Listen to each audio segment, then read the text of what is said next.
Kosovën.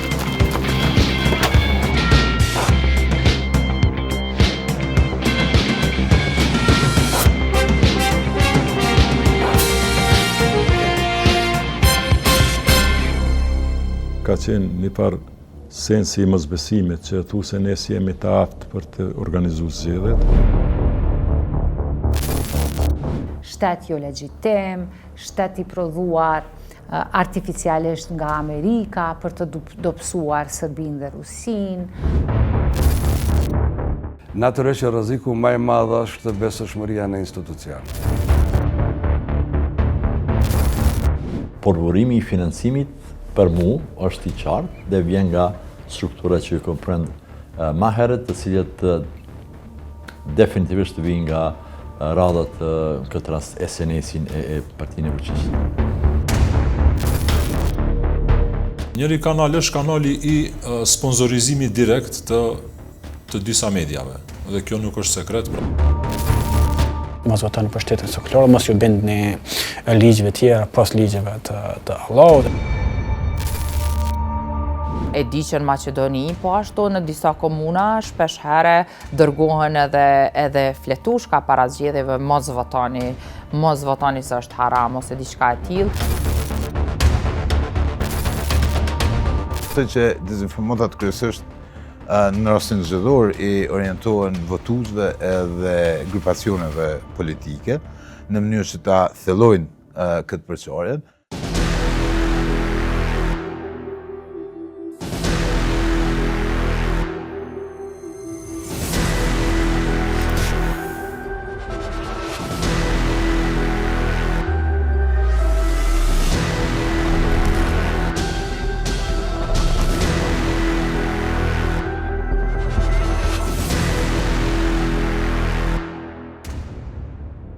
Shikues të nderuar, mirëmbrëma dhe mirë se vinin kallëzo për një me.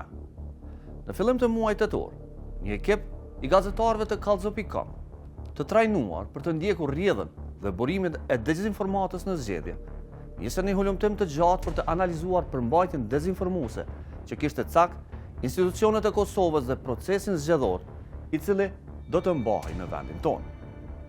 Hulumtimi paraprak i zhvilluar për zgjedhjet e shkurtit të 2025-s kishte dokumentuar se në zgjedhjet qendrore patin një ndërhyrje të qartë dezinformuese nga burimet e Kremlinit. Brenda me pak se 5 muajsh, hulumtimi ynë zbuloi se ministri i jashtëm rus, Sergej Lavrov, dhe zëdhënësja e ministrisë, Maria Zakharova, kishin përmendur Kosovën në të paktën 32 raste. Në këto paraqitje ishte kontestuar shtetësia e Kosovës dhe procesi zgjedhor. Theksi i veçantë ishte vendosur në vendimet e Komisionit Qendror të Zgjedhjeve, panelit zgjedhor për ankesa dhe parashtresa dhe disa vendime të gjykatave të Kosovës. Këto vendime ishin portretizuar në narrativën dezinformuese ruse si vendime kundër popullit serb dhe vendime të paligjshme në raport të drejtën vendore dhe të drejtën ndërkombëtare. Studimi tregoi se kjo narrativ dezinformuese për zgjedhjet parlamentare të 2025-s ishte riprodhuar në qindra lajme në gjuhën serbe e po ashtu në gjuhën shqipe. Në situatën e Kosovës, hulumtimi tregoi se infrastruktura e Kremlinit përdori influencerët, mediat dhe kanalet me shumë ndjekës në rrjetet sociale për të shpërndarë dezinformatën propaganduese.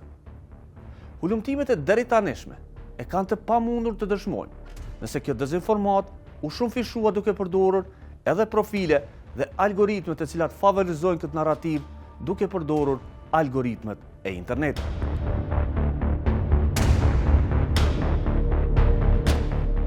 Pas dokumentimit të narrativës dezinformuese ruse në zgjedhjet e shkurtit të 2025-s, vendi ndërkohë është përgatitur për zgjedhjet lokale, të cilat ishin caktuar të mbaheshin në vjesht. Në ndërkohë, Kosova u trondit nga një arrestim i cili ende nuk është hetuar në tërësi. Një qytetar shqiptar u arrestua me dyshimet se kishte bashkëpunuar me shërbimin sekret serb për të publikuar informacione për kundërshtarët e listës serbe. Zakonisht, këto informacione publikoheshin për kandidatet serb të cilët do garonin në zgjedhjet lokale, e të cilët ishin një opozitë e qartë kundër partisë e cila mbështetet nga Aleksandar Vučići. Mirë po dhe për kundër arrestimeve, partia e mbështetur nga qeveria e Serbisë në fund të zgjedhjeve lokale fitoi të gjitha komunat ku serbët jetojnë më shumicë. Në ndërkohë, betejë për identifikimin e shpërndarësve direkt të mesazheve të shërbimeve sekrete vazhdoi. Gjatë vitit, disa anëtarë të shërbimit sekret të Serbisë janë burgosur në Kosovë me akuzat për spionazh dhe veprimtari të ngjashme të kësaj natyre.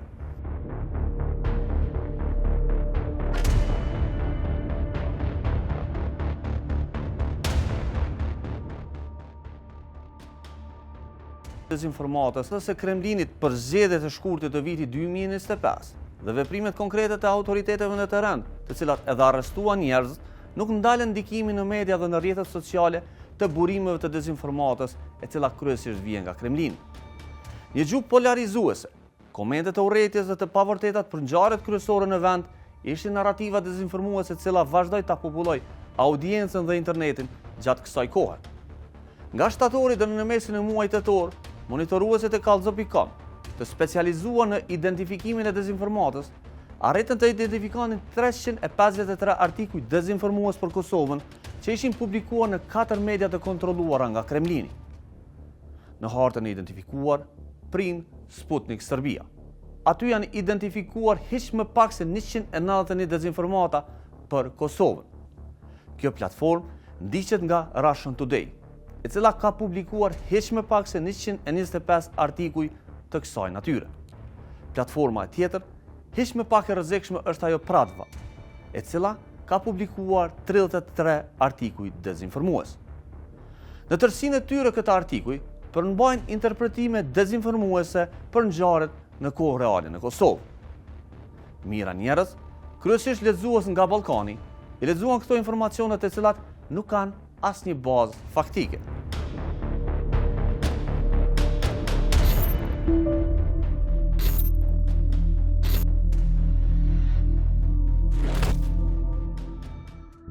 Proceset zgjedhore janë baza e demokracisë.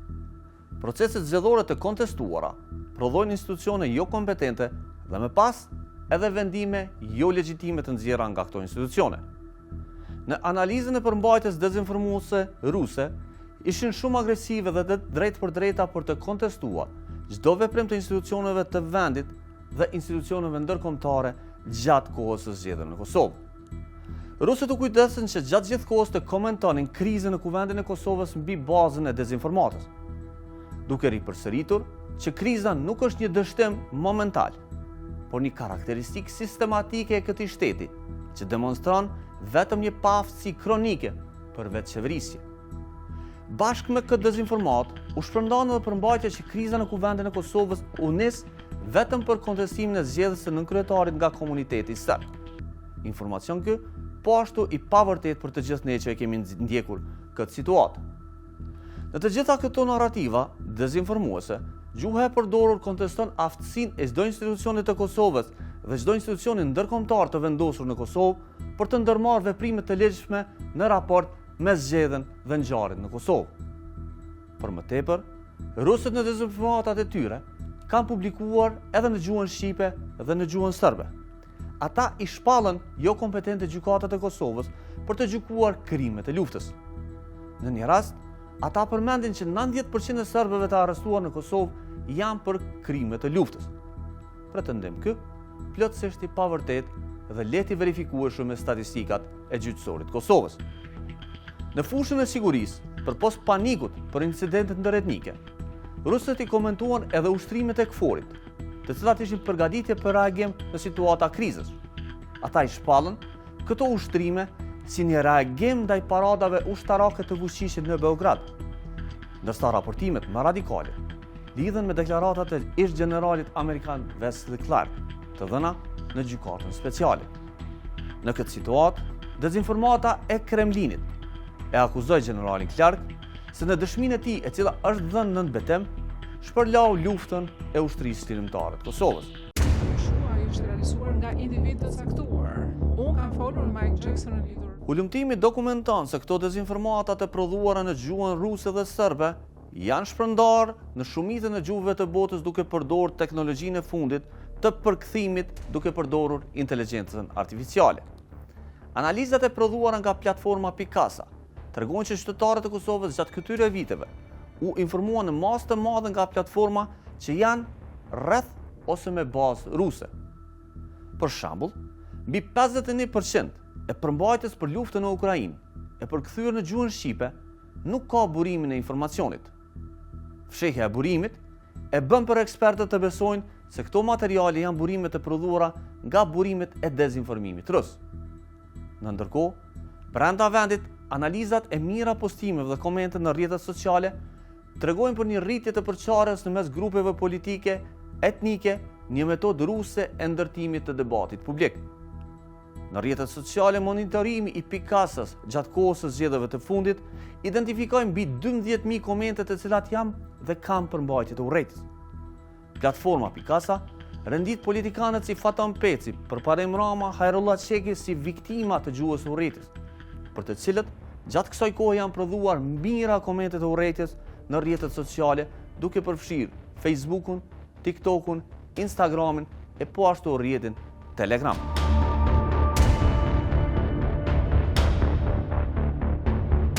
Ndërtimi i një shteti demokratik bazohet në zgjedhjet e lira dhe të ndershme, që nga viti 1999 e deri më sot, ndërtimi i institucioneve të vendit u kontestua nga dezinformata e cila synonte në start dëmtimin e procesit demokratik zgjedhor.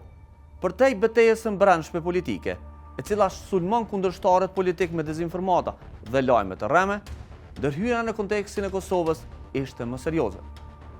Dezinformata nuk sulmoi kundërshtarët politik, por ajo sulmoi direkt procesin zgjedhor, duke shpallur të palegjshëm dhe jo legjitim. Fushata dezinformuese nisi qysh në vitin 2000, ku në Kosovë u shpallën zgjedhjet e para lokale.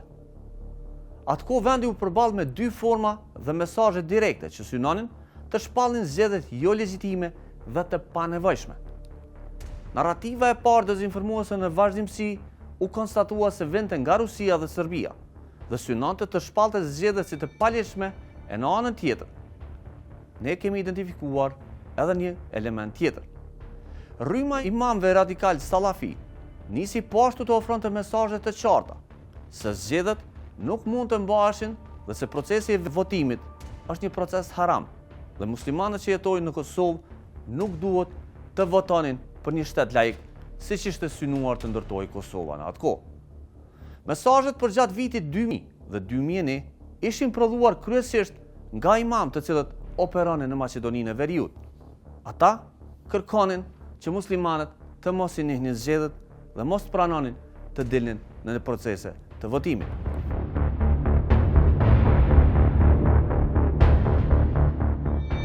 Në bindjen time, Irani është një prej shteteve që vazhdon me investu jashtëzakonshëm në indoktrinimin ideologjik religjioz dhe manipulimin e mendjes së njerëzve dhe besimit të njerëzve, pavarësisht se duket që Irani nuk ka shtrirje të madhe në rajon dhe në Kosovë, qëllimet nuk janë religjioze, janë krejtësisht politike dhe indoktrinimi religjios është vetëm instrument manipulimi.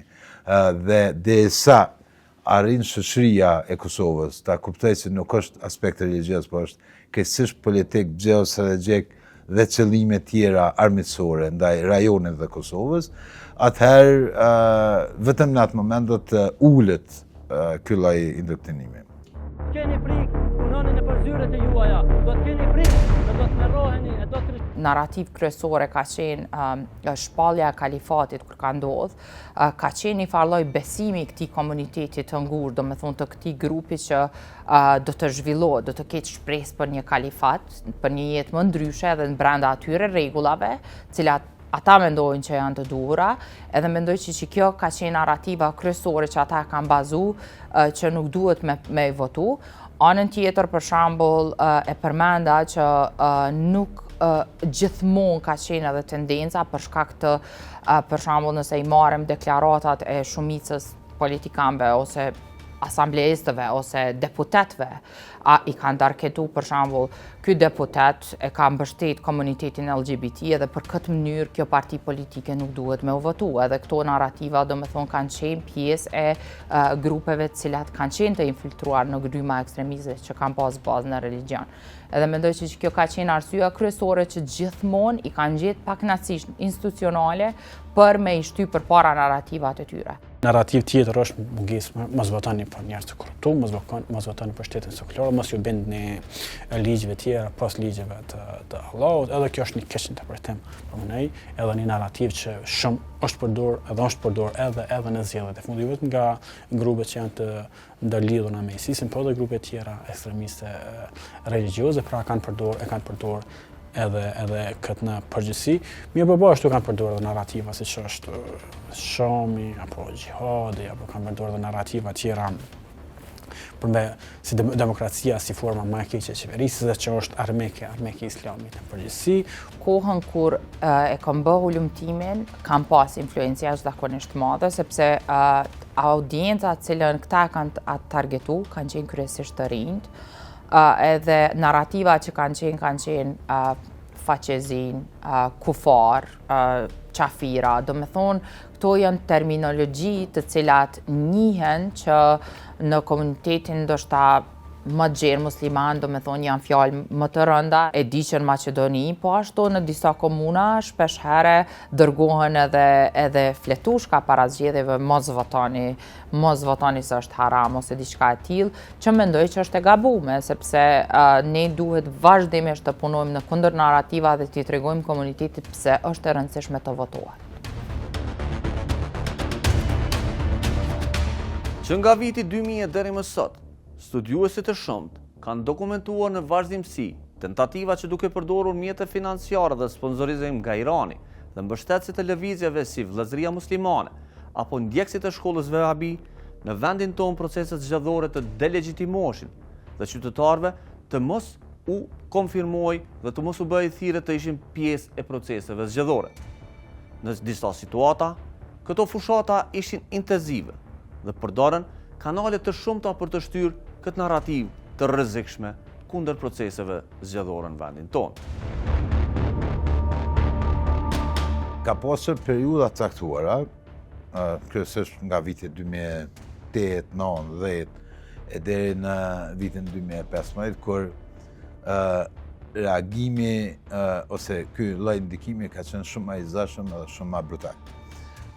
Normalisht jo vetëm në kuptimin e politikave të caktuara, dhe jo vetëm në kuptimin e gjinis, pra jo vetëm sa i përket përfaqësimit të grave, por edhe në kuptimin e qëllimit të vendimorës.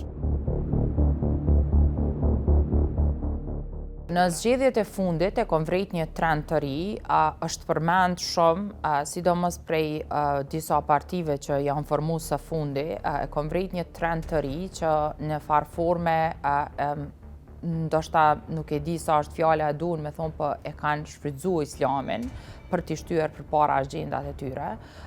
Kjo ka ndodhur sidomos në zgjedhjet e fundit, ku deklaratat e presidentit Trump ndoshta shpesh herë edhe nuk i kanë marrë si duhet, po në programet e tyre ju kanë referu si diçka që po e thot Amerika, po e thot Trumpi, po e thojmë edhe ne, për shkak se edhe ne i besojmë, sidomos kjo ka qenë për komunitetin LGBT. Një deklarat tjetër që ndoshta me shembull që cilën mu më ka bo shumë përshtypje, ka qenë edhe diskutimi i disa liderve, do me thonë të partive politike që kanë dalë dhe kanë full për rolin e IVF-it, pse është i dëmshëm edhe gjërat të tilla që konsideroj që ka qenë totalisht dezinformuese. Në bazat e ndërtimit të sistemit të qeverisjes, në Kosovë kredibiliteti i zgjedhjeve nisi të dëmtohet nga burimet e dezinformimit. Provat tregojnë që në tentativat e grupeve radikale religjioze nuk pati shumë sukses për të dekurajuar pjesëmarrjen në zgjedhje, edhe pse narrativat e tyre vazhdojnë të jenë prezente në diskursin publik dhe në diskursin online edhe gjatë ditëve të sotme. Që nga viti 2000, në kohën kur në Kosovë nisën të ndërtoheshin institucionet, provat tregojnë që dezinformata ruse dhe mesazhet nga qeveria e Serbisë në vazhdimsi kontestuan proceset zgjedhore. Format dhe teknikat ishin të ngjashme. Zgjedhjet shpalleshin të paligjshme, të padrejta, të rrezikshme madje edhe jo legjitime. Dezinformatat I shpallin zgjedhjet edhe jo legjitime në raport me misionet ndërkombëtare që I organizonin dhe I mbikëqyrnin këto zgjedhje. Shembull, proceset zgjedhore sulmoshin me dezinformata se ato po organizoheshin nga misionet e kolonizimit. Rezultatet në terren tregojnë që në disa raste këto mesazhe I dekurajuan qytetarët serb të jenë pjesë e proceseve zgjedhore.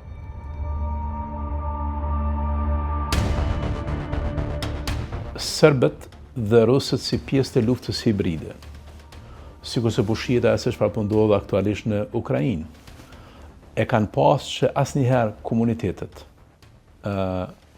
serbe në Ballkan mos ta pranojnë autoritetin e institucioneve demokratike që del nga vullneti gjithë qytetarëve që jetojnë atë vend, duke përfshi edhe vullnetin e vetë komunitetit serb. Dhe pjesë e luftës hibride ka qenë që vazhdimisht ta sabotojnë pjesëmarrjen e komunitetit serb në institucionet të Kosovës. Para shpalljes së pavarësisë, gjatë shpalljes së pavarësisë edhe mas shpalljes së pavarësisë, Vučići me aparatin e tij të propagandës dhe është fushë që e njeh se është prodhim I vetë luftës hibride Vučići si ministër I propagandës dhe përmes mediave të ndryshme në Serbi, jo vetëm që ndërhyn në veri të Kosovës, po dhe mban edhe pushtetin e tij brutal në Serbi nga 2013 e deri më sot.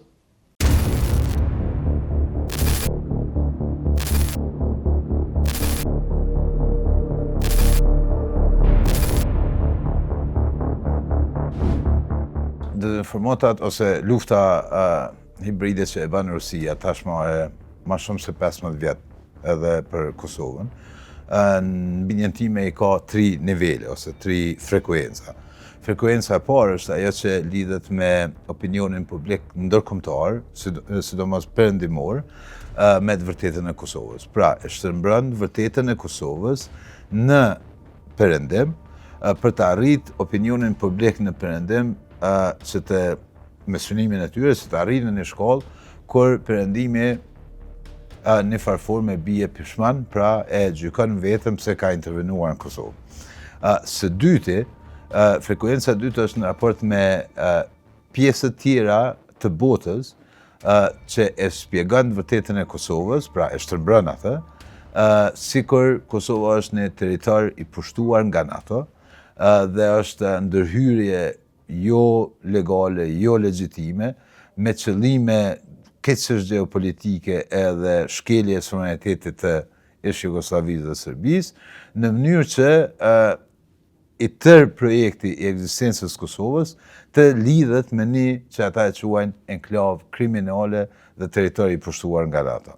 Dhe së treti është në aspektin rajonal edhe brenda Kosovës, e që nënkupton kryesisht thellimin e përçarjeve brenda Kosovës, qëllimet për rritje të incidenteve, të destabilizimit të brendshëm të Kosovës, sepse në çfarëdo rasti kur Kosova destabilizohet për brenda, është arritje jashtëzakonshme e qasjes edhe luftës hibride ruse, sepse tenton ta kthej këtë projektin e Kosovës si diçka eksperimentale, të padrejtë dhe kundërdrejt njerëzit, e që realisht shteti I Kosovës është pikërisht I bazuar në drejtat njerëzit. Shpallin Kosovën shtet të pavarur. Ju e keni dëgjuar për shumë vite në Kosovë është përdor si njëra prej sigurive dhe garancione më të mëdha që faktori politik shqiptar e ka dhënë, është që Kosova si shtet I pavarur dhe sovran ka me qenë burim I stabilitetit. Kjo nënkupton që ne kemi qenë nën kërcënim të propagandës gjithmonë që jemi vend I cili kena me prodhu jo stabilitet, politikat këqija, nuk mund bëmi bashkë për asgjë, që dëshmu tash edhe me ambasadorin Chris Hill në dëshmin në Hague, aja që Milošević e ka pasqyru që çka do që bëni jo shqiptarë së ne bëni bashkë për kur gjë. Realisht ka qenë ajo tendenca gjithmonë e cila ka ndërtu dhe ka detyru politika kundra shqiptarëve duke i mojtë për qarë, jo bashkëpunus, të fragmentum deri në fund, dhe me mjetet propagandës, gjithmonë kanë synu që me na mojtë për qarë dhe me mri qëllimit e tyre.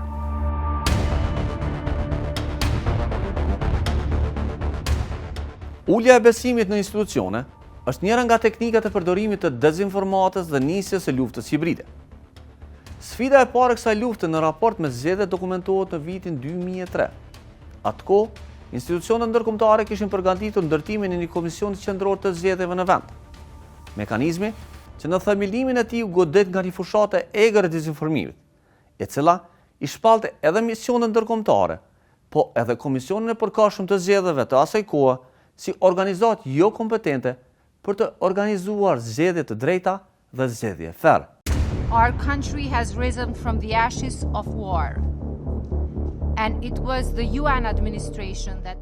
Është e vërtetë që në faza të ndryshme ka pas thirrje aktive që të bojkotohet procesi zgjedhor në Kosovë, sepse përmes bojkotimit të procesit zgjedhor është synuar që të bojkotohet sistemi, të bojkotohet shteti dhe vetë legitimiteti i procesit zgjedhor. Mirë po kam përshtypjen që edhe presioni ndërkombëtar në muajt e fundit e ka dhënë efektin e vet, mirë po kjo nuk do të thotë që Serbia nuk do të përpiqet që të përdor metoda tjera për të ndikuar qoftë në rezultatin e procesit zgjedhor brenda komunitetit serb, qoftë në përçarjen e shoqërisë kosovare në përgjithësi. Fillimisht kanë qenë domethënën ato që prekun pak edhe ndjesin njerëzore dhe ka qenë një farë sensi i mosbesimit që thuse ne si jemi të aftë për të organizuar zgjedhjet dhe si të tilla këto po bëhen si forcë domethënë. Por ne definitivisht këtu rolin kryesor ka pasur në Departamenti i Zgjedhjeve në kuadër të OSB-s, që ka qenë themelues i trupit tonë dhe administratës për zgjedhje, dhe amerikanët ishin ata që hartuan plane për trajnimin tonë. Fillum bashkëpunimin me KQZ-n e Slovenisë, Kroacisë, Malit Zi, Maqedonisë, Shqipërisë. Bile kemi pas tendenca dhe s'mojtë e marrit, por u patëm afru edhe me KQZ-n e Serbisë në farë mënyrë, ku ne me pikpamjet tona, me paraqitjet tona, me përgatitjet tona, ramë në sy si faktor shumë i rëndësishëm. Kosova është sulmu dhe sidomos në proceset zgjedhore, është sulmu kryesisht në dy vlerat kryesore që i ka, e që është liria që ka ardhur përmes aktivitetit pasor të Kosovës, pra rezistencës pasore, dhe të luftës çlirimtare. Dhe kjo e ka identifikuar, targetuar edhe personat individualisht, edhe backgroundin e tyre, qoftë televizës pasore, qoftë luftës çlirimtare, qoftë besimit tyre edhe angazhimit tyre për integrimin euroatlantike. Duke qenë Republike e re dhe duke qenë në shëndërtim Republika jonë, natyrisht që rreziku më i madh është besueshmëria në institucion. Është investu shumë që me rujt besueshmërinë dhe me rrit. Në anën tjetër kemi qenë në agresion të vazhdueshëm që të denigrohet institucioni. Të denigrohet institucioni duke shkaktuar mosbesim. Dhe kjo është rreziku më i madh që Republika jonë ka pasur dhe ka me pas. Sepse fundja Serbia ka me vazhdu me ushqy gjithmonë ato që Kosovën me pasqyru si shtet dështum. Dhe me dështu investimin e partnerëve ndërkombëtar. Shteteve më të fuqishme në BE edhe SBA që keni investu në një popull të dështum. Sepse dështimi i Republikës është dështim e krejt asaj mbështetje ndërkombëtare karshi popullit Kosovës dhe duhet me pas gjithmonë nga kanti shpërbërës e ish Jugosllavisë.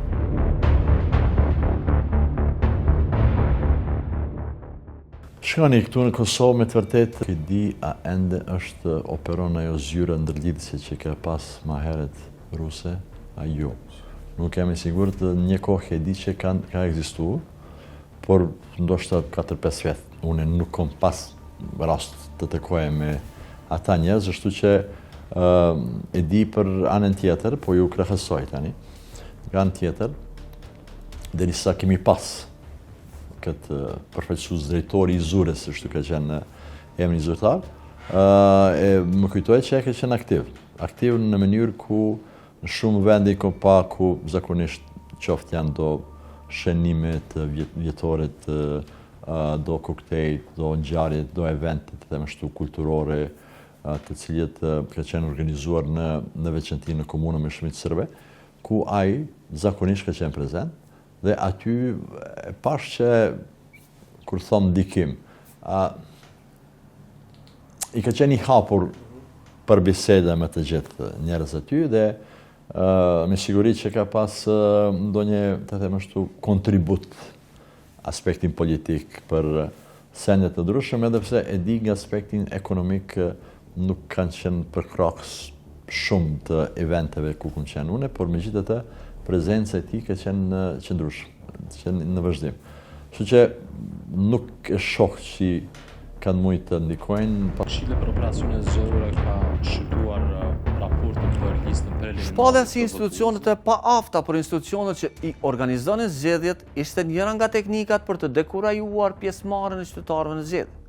Në një vend të sapo dalun nga lufta, narrativa kundër zgjedhjeve u mbështet edhe me dezinformata për pavarësinë dhe pa aftësinë e shoqërisë për të ndërtuar një shtet multietnik. Zakonisht dezinformata përdori konfliktet ndëretnike për të sulmuar çdo iniciativë për ndërtim të institucioneve multietnike dhe bashkëjetesës në mes komuniteteve në vendin tonë. Vitet e para, insistimi më i madh ka qenë që lufta, mosdurimin mes Kosovës dhe Serbisë të përshkruhet si një lloj mosdurimi mes Islamit dhe Ortodoksisë. Tërësisht propagandë e shpifur, ka shqiptar musliman, ka katolik, ka ortodoks, ka ateist, ka dhe protestantash, një nga vlerat tona më të mëdha si shoqëri edhe si kombë është pikërisht toleranca ndërfetare që ka ekzistuar mes nesh me shekuj. Unë mbaj mend, posaçërisht pas trazirave të vitit 2004, ky lloj narracioni u sforcua edhe më shumë. Dhe më është dashur jo një herë, po disa herë, t'i marrë dhe t'i shoqëroj qoftë delegacionet e huaja, qofshin diplomat, qofshin gazetar, në Graçanic, apo tek manastiri i Deçanit, apo tek manastiri i Deviçit. Imagjinojeni, në zemër të Drenicës është një manastir ku rrinë motrat kishtare sërbe. Sikur qëllimi i UÇK-s dhe i shqiptarëve të kishte qenë që të zhduket kisha ortodokse sërbe në Kosovë, kishim pas sulme të tilla gjatë luftës, nuk ka pas, as edhe një kish nuk është sulmuar në Kosovë gjatë luftës. Në ndërkohë që Serbia ka rënuar mira institucione të kultit, jo vetëm islam, por edhe ati katolik. Koncepti që Kosova është një shteti dështuar dhe paraprakisht i supozuar që të dështon dhe të mos ekziston, është thelbi narrative serbe, që është të përkohshme, që është për një kohë dhe mas një kohë nuk do t'jetë në hartën e Ballkanit, që bota nuk do t'jetë kjo mo që do t'jetë dhe do ndryshon raporti i forcave. Prandaj edhe rrëfimi jonë, diskursi jonë në mbledhjet të Këshillit të Sigurimit ka qenë puro pro-perëndimor, duke ju tregu se cilat kritere, cilat standarde dhe çfarë suksese ne kemi bën gjatë këtyre viteve të fundit. Kriminaliteti ordinar, ta zëm nëse dikush i ka vjedh parat, një hajn, ka vjedh para në një kish, është munduar që të portretizohet si sulm etnik. Ose për shembull nëse ka ndodhur një aksident trafiku, diku sërish është munduar që të portretizohet si sulm etnik. Ata kanë shkuar deri në banalitet për të munduar që Kosovën dhe shoqërinë tonë ta portretizojnë si një shoqëri që s'është tolerante, që urren dhe refuzon secili që nuk duket si ta dhe nuk flet gjuhën e tyre dhe nuk i dutet të njëjtit kult, pra janë thënë paturpsisht, publikisht, në një forum të respektuar, siç është ai i Këshillit të Sigurimit të OKB-s. Ta marrim shembull luftën Rusi-Ukrainë. Një pjesë e madhe e informimit, e cila ndodh në opinionit në Kosovë, vjen për luftën e Ukrainës vjen nga mediat të cilat janë botërore. Ta zemi BBC, CNN, Reuters etj. Po ky vëllim është diku 22-23% i lajmeve për luftën e Rusisë vijnë nga mediat botërore. Tash shtrohet pyetja, çka ndodh me 53-4% tjera të lajmeve, të cilat nuk dihet se nga vinë, se nuk deklarohet dhe nuk vinë. Lufta e Ukrainës ka pas dhe impakt negativ ekonomik dhe në Kosovë, për x arsye. Shtrejtimi i çmimeve, vështirësimi i importit e eksportit të mallrave etj. Dhe të gjitha këto në Kosovë rreth zgjedhjeve janë paqetuar si dëme të cilat po shkaktohen në ekonominë dhe të Kosovës. Dhe sigurisht që këta mund të kenë ndikim.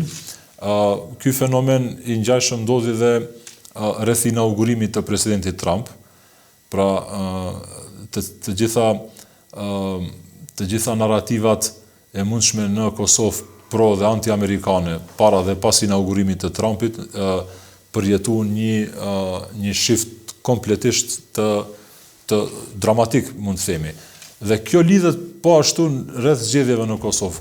Sa po afrohen zgjedhjet në Kosovë, përsëri vinë në sipërfaqe tema të cilat kanë të bëjnë direkt apo indirekt dhe me këtë segment.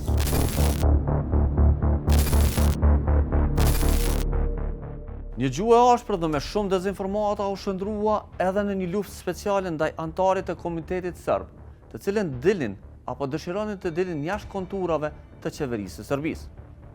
Në Kosovë, pjesa më e madhe e mediave funksionojnë në gjuhën shqipe, ndërsa opozita në komunitetin serb nuk arrin të ketë një hapësirë të mjaftueshme në mediat në Serbi, të cilat ndiqen nga serbët e Kosovës.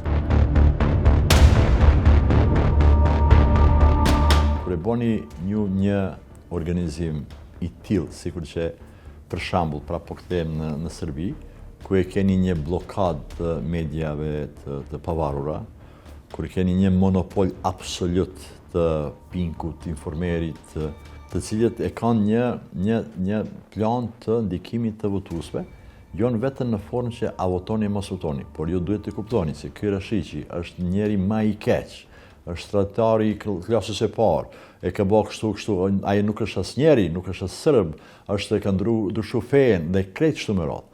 Dhe tash njerëz normal nuk e pranojnë, por problemi është që kur ju bombardoni për çdo ditë, për çdo deklarat që e bën ja Vučić, ja Petković, ja Lista Srpske, është i njëjtë, me modelin e njëjtë. Ju në një moment duhet të shikoni nga një kënd i pensionistit aty, i cili po shikon për çdo ditë, për 24 orë, Pinkun dhe Informerin, normale që ka ndikim. Dhe siç ka thënë Gebelsi, mos gabosha, një gënjeshtra nëse përsëritet 100 herë bëhet vërtet. Ashtu në njëjtën formë po ndodhet edhe këtu te na.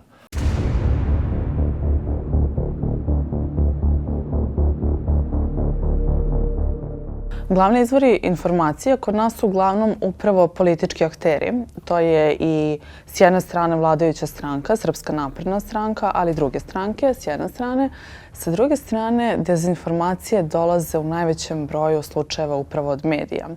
Prosječan čovek nije upoznat sa time, mislim na Srbe, nije upoznat sa time kako žive Srbi na Kosovu. Osim ukoliko nema direktan kontakt sa ljudima, Srbima, Albancima ili drugim nacionalnostima koje žive upravo na Kosovu. Tako da u suštini neko ko živi u Srbiji nema pravu sliku o tome kako se živi na Kosovu. Nisu upoznati sa životom ljudi koji dolaze odavde, koji su ovde proveli ceo svoj život. Tako da njihova slika je iskrivljena medijskim izveštavanjem na prvom mestu, zato što ukoliko se oslanjaju isključivo samo na medije, oni neće dobiti pravu sliku, pravu informaciju o tome kako izgleda život Srba na Kosovu ili Albanaca na Kosovu ili kako oni međusobno, kakva je njihov odnos, kako funkcionišu. Tako da, u suštini, mi u Srbiji nemamo pravu sliku o tome kako izgleda život ovde. Već sam rekla. Medijska slika u Srbiji je takva, informacije u Srbiji dolaze isključivo jednostrane i mi zapravo nemamo pravu sliku, tako da ja zaista ne mogu ni da komentarišem tako nešto. U svakom slučaju, ono što se plasira u Srbiji za potrebe, mogu slobodno reći, što većeg broja glasača, jeste upravo taj narativ da Srbi nisu nikad ni za šta krivi, da su uvek krivi neki drugi i to je ono što se meni lično ne dopada. Ja zaista mislim da treba, kao novinar, mislim da treba sagledati i proveriti sve činjenice, mada smo mi generalno i na Kosovu i u Srbiji i u Albaniji medijski onako ne baš pismeni u smislu da proveravamo to što čujemo.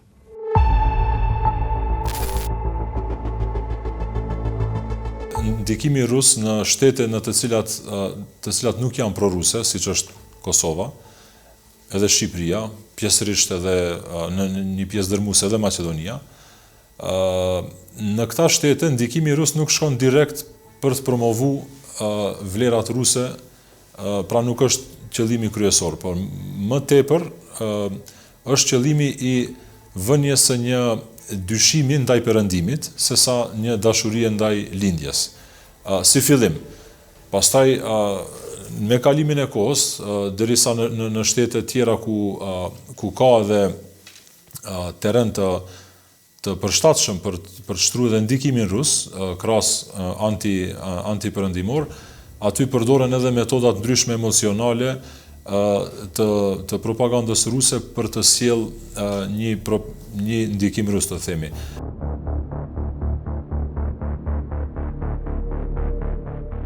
Besimi në zgjedhje dhe kredibilitetin e institucioneve të vendit është dokumentuar se cënohet nga dezinformata e jashtme. Dezinformata religjioze me mesazhet e saj, edhe pse ka targetuar një komunitet më të vogël, ka pasur efekte, ndërsa sfida kryesore është nga mesazhet dezinformuese të Kremlinit, të cilat synojnë uljen e besimit në zgjedhje dhe krijimin e përçarjeve në mes shoqërisë kosovare. Polarizimi i shoqërisë është po ashtu pjesë e luftës për të dëmtuar zgjedhjet dhe proceset që zhvillohen rreth tyre. Gjuha e cila përdoret në rrjetet sociale është pamëshirshëm ndaj subjekteve të ndryshme dhe ndaj individëve të ndryshëm në këtë drejtim. E kemi vërejtur që në raste të caktuara një kandidat apo kandidate nuk e bën shkrimin në Facebook duke shpërndarë gjuhë të urrejtjes, mirë po të njëjtën e thot gjatë fushatës në një tubel në një qytet të caktuar, të cilën pastaj e shpërndon edhe në rrjetet sociale. Qoftë e shkruar apo e thënë me z, gjuha e urrejtjes është e shpërndarë dhe kjo i nxit qytetarët që të bëjnë komente negative.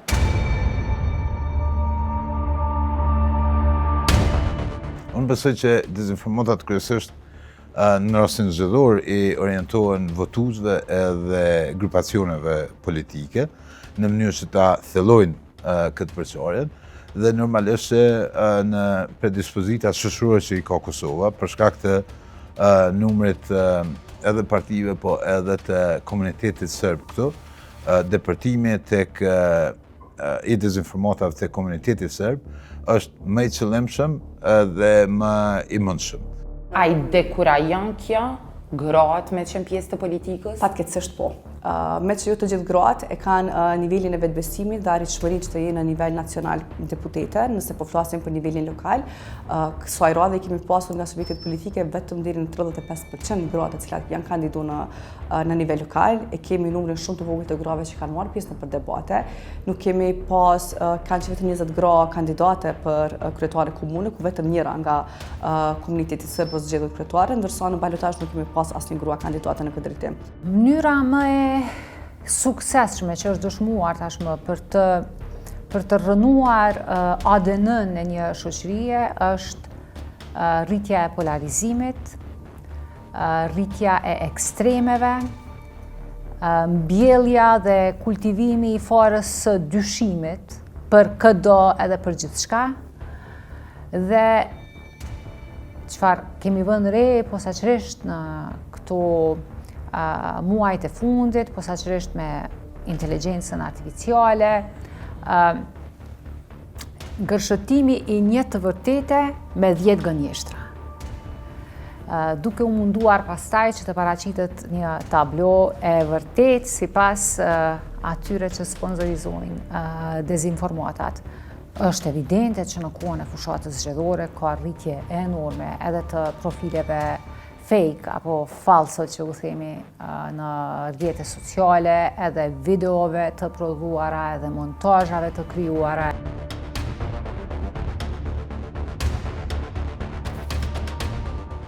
Mesatarisht brenda një dite, 150 platforma të identifikuara në Kosovë prodhojnë rreth 4500 lajme. Prodhimi i këtyre informacioneve kërkon një financim bukur të lartë. Nëse vetëm për një lajm platformat online do të shpenzonin vetëm 5 euro, atëherë bie që brenda një viti shpenzohen hiç më pak se 8 milion euro. Përkundër kësaj, në përjashtim të disa rasteve të izoluara ku prokuria speciale ka arrestuar disa agjentë të BIA-s serbe me akuzat për spionazh, në shumicën e rasteve nuk është arritur të zbulohet se kush i financon dezinformatat dhe si rrjedhin parat për prodhimin e tyre. Nuk e besoj që motivi kryesor mund të jetë financiar, ndoshta në top 500 e lojtarëve të propagandës mund të ketë incentiv financiar, jo çdo herë direkt nga ka dhe aktorë tjerë të cilat kanë interes. Shembull ka dhe në Maqedoni ka raste edhe të sponsorimit kines të mediave për arsye ekonomike, po nuk besoj që financimi i kësaj industrisë e jep impaktin kryesor. Impaktin kryesor e jep 9% nga formula 1-9-90, pra ku 1% është këta që e ideojnë themi ideologjinë e propagandës, 9% është entuziastat të cilat i besojnë dhe pastaj shpërndajnë pa shumë incentiva dhe pa shumë motivim. Pra rreziku më shumë është te ky 9% i cili bën shpërndarjen. Ne kemi sulme të ndryshëm për të cilat po supozohet ose po dyshohet që e kanë origjinën nga vende të cilat janë bën në mënyrë digjitale, të them, prej vendeve të cilat po supozohet vinë nga Rusia ose nga Kina.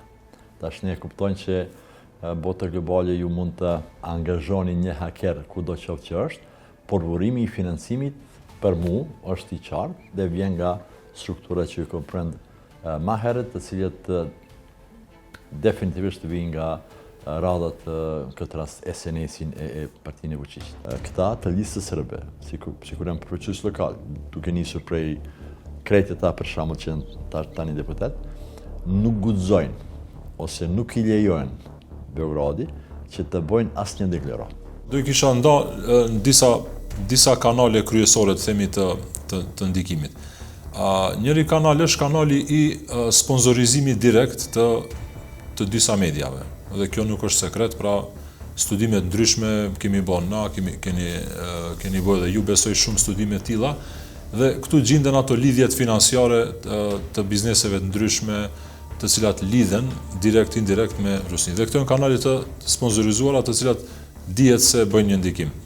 Një pjesë tjetër, e cila mund të jetë gjithashtu shumë e rrezikshme, është pjesa e kanaleve të propagandës të cilat propagandën e bëjnë me bindje. Dhe kjo është formë shumë e rrezikshme ku ata fillimisht gjejnë formën me indoktrinu qoftë ri, qoftë shtresa të ndryshme sociale, organizata të ndryshme qytetare, organizata sportive, çka do qoftë, dhe këta pastaj e përhapin më tutje propagandën me bindje, dhe kjo formë gjendet te një pjesë shumë e madhe. Forma e tretë që do ta kisha ndarë është forma përmes ndikimit të biznesit, pra aty ku ka biznese të cilat kanë lidhje shumë të fuqishme direkte apo indirekte me Rusinë, qoftë përmes shteteve tjera, qoftë direkte, dhe këta pastaj shtrojnë edhe këta ndikimin e vet. Shikues të nderuar, në këtë reportazh kemi sjell prova dhe dëshmi për ndikimin e dezinformatës në kredibilitetin e zgjedhjeve në Kosovë. Kjo seri e emisioneve është në kuadër të fushatës për dokumentimin e ndikimit të dezinformimit në ndërtimin e institucioneve të vendit. Në javët e vijim do sjellim edhe rezultatet nga hulumtimi për rrjedhën e financimit të dezinformatës, bazën etnike dhe religjioze dhe ndikimin e dezinformatës gjatë invazionit të plotë në Ukrainë. Ne kaq kishim për sonte. Ju vazhdoni të na ndiqni në kallzo.com dhe deri në emisionin e radhës, mirëmbëjtje.